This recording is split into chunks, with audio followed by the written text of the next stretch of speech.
Rahuri factory येथील doctor Tanpure सहकारी साखर कारखाना कार्यस्थळावरील छत्रपती शिवाजी महाराजांच्या पुतळ्यासमोरून नगर मनमाड महामार्ग ओलांडून छत्रपती शिवाजी माध्यमिक व उच्च माध्यमिक विद्यालयात जाणाऱ्या विद्यार्थ्यांच्या सुरक्षिततेसाठी लोखंडी पादचारी उड्डाणपुलाचे काम सुरू आहे।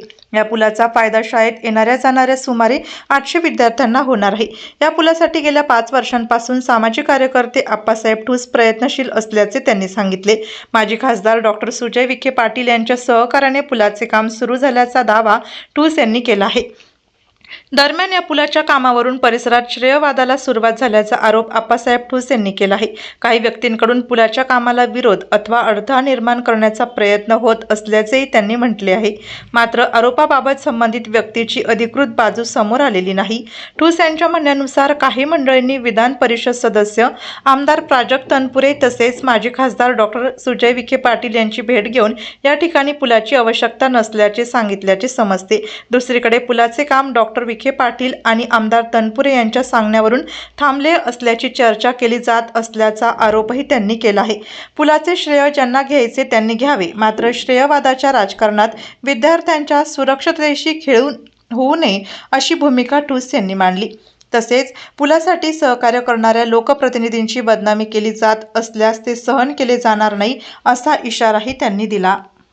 सर, या पुलाचं काम लवकरात लवकर करावं असं आमची अपेक्षा आहे। आमचे लहान लहान मुलं रोड क्रॉस करताना कधी कधी त्यांना खूप अडथळा येतो। बसवाले थांबत नाही, छोट्या गाडीवाले थांबत नाही, आम्ही किती हात केला तरी ऐकत नाही।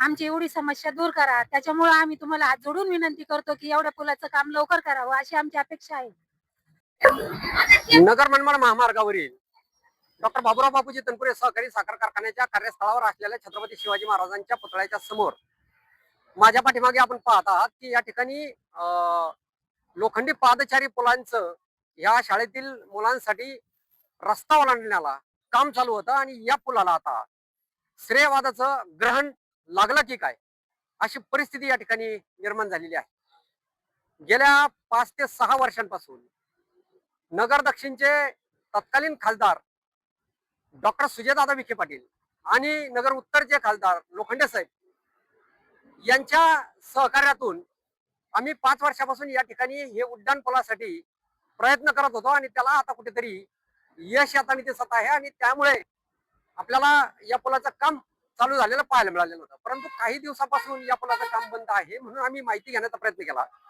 तर या ठिकाणी काही इथल्या मंडळींनी राहुरीचे विधान परिषदेचे आमदार माननीय प्राजक्तदादा तनपुरे साहेब तसेच डॉक्टर सुजयदादा विखे पाटील यांची भेट घेऊन या पुलाची या ठिकाणी गरज नसल्याचं खोटी बतावणी करून श्रेयवादासाठी हा पूल हाणून पाडण्यासाठी एका कटकारस्थान करत असल्याचं या ठिकाणी निदर्शनास आलेलं आहे। आणि हीच मंडळी प्राजक्तदादा तनपुरे असतील, डॉक्टर सुजयदादा विखे पाटील असतील यांच्या नावाने या ठिकाणी आता बदनामी करता असताना आढळून आलेलं आहे। यांचं म्हणणं आहे की ही मंडळी आता तनपुरे साहेबांच्या आणि विखे पाटील साहेबांच्या सांगण्यामुळे या पुलाचं काम बंद पडलं, अशामुळे अशा पद्धतीची बदनामी या ठिकाणी ही मंडळी आता करत आहे। मी या मंडळींना स्पष्ट सांगू इच्छितो की डॉक्टर सुजयदादा विखे पाटलांच्या सहकार्यामुळे आपल्याला हा पूल या ठिकाणी पाहायला मिळत आहे।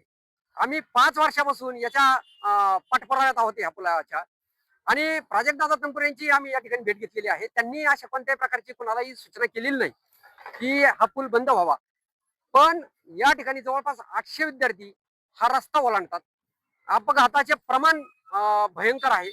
आपण नगर मनमाड महामार्ग माझ्या पाठीशी पाहत आहात की किती मोठ्या प्रमाणात वाहतो आहे आणि हा रस्ता ओलांडताना जर काही मुलांचा अपघात झाला, त्याच्यात कुणी दगावलं तर ही जी आता मंडळी डॉक्टर सुजयदादा विखे पाटील असतील, प्राजक्तदादा तनपुरे असतील यांची बदनामी करत आहे, ही मंडळी या अपघाताची जबाबदारी घेणार आहे का? त्यामुळं ह्या कुरघोडी करणाऱ्या आणि श्रेयवाद साठी या पुलामध्ये खो घालणाऱ्यांना माझी हात जोडून नम्र विनंती आहे की श्रेय ज्याला घ्यायचं त्यांनी घ्या, श्रेय तुम्हाला घ्या, तुमच्या नावाच्या पाटा लावा, आमचं काही म्हणणं नाही, पण हा पूल होईल यासाठी प्रयत्न करा, चांगल्यासाठी आपण प्रयत्न करा। आम्ही सदैव आपल्या सोबत आहोत।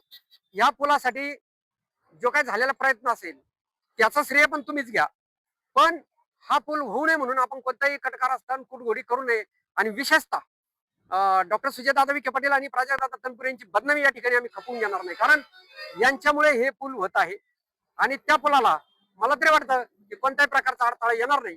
पण ज्या लोकांनी याच्यासाठी काम रोखण्यासाठी प्रयत्न केलेले आहे, एक दिवस त्यांची नावे आम्ही मात्र नक्कीच पालकांपुढे जाहीर करणार आहोत पुलाचे काम झाल्यानंतर. त्यामुळं आता जे काम चालू आहे ते काम आपण होऊ द्या.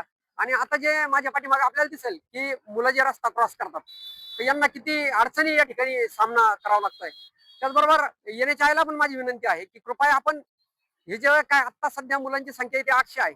एका पालकाची आजची माझ्याबरोबरची प्रतिक्रिया अत्यंत बोलकी होती की माझा मुलगा या ठिकाणी शिकत होता, परंतु रस्ता क्रॉस करण्याची येणारी अडचण आणि असलेला मुलांना अपघाताचा धोका, त्यामुळे मी माझा पाल्य देवळाली प्रवाराच्या शाळेत टाकलेला आहे आणि रोज 4 किलोमीटर त्याला सोडायला आणायला मी जातो. ते मला परवडतं, पण हा धोका नको, अशा पद्धतीची भाषा आता पालकांमधून येऊ लागलेली आहे. त्यामुळं आपल्याला काय आता शिक्षण संस्था बंद पडायच्या का? ही शिक्षण संस्था त्यामुळं बंद पडण्याच्या मार्गावरती आहे. 1,500-2 हजार मुलांची संख्या असलेली आता 800 वरती आलेली आहे. आणि अशा पद्धतीने आपण चांगलं ते करावं अशी या निमित्ताने विनंती आहे. त्यामुळं कुणी याच्यामध्ये खो घालू नये. ज्याला श्रेय घ्यायचं त्यांनी घ्यावं, आम्ही यापूर्वी पण सांगितलेलं आहे. पण या पुलाचं काम लवकरात लवकर व्हावं अशा पद्धतीची येण्याच्या आईला मी विनंती करतो. आणि सर्व जिल्ह्यातल्या नेते मंडळींना या निमित्ताने विनंती करतो की अशा पद्धतीने जर आपल्याला कुणी या ठिकाणी सांगायला आलं की याचं काम बंद पडावं तर यांच्याकडे दुर्लक्ष करावं, याच्यात कोणत्याही प्रकारचं आपण लक्ष देऊ नये. आणि या पुलाचं काम लवकर मार्गी लावण्यासाठी येण्याच्या आईला आपण सूचना कराव्यात अशा पद्धतीची विनंती या निमित्ताने मी प्राजक्तदादा तनपुरे असतील, डॉक्टर सुजयदादा विखे पाटील असतील यांना करतो आणि थांबतो. धन्यवाद.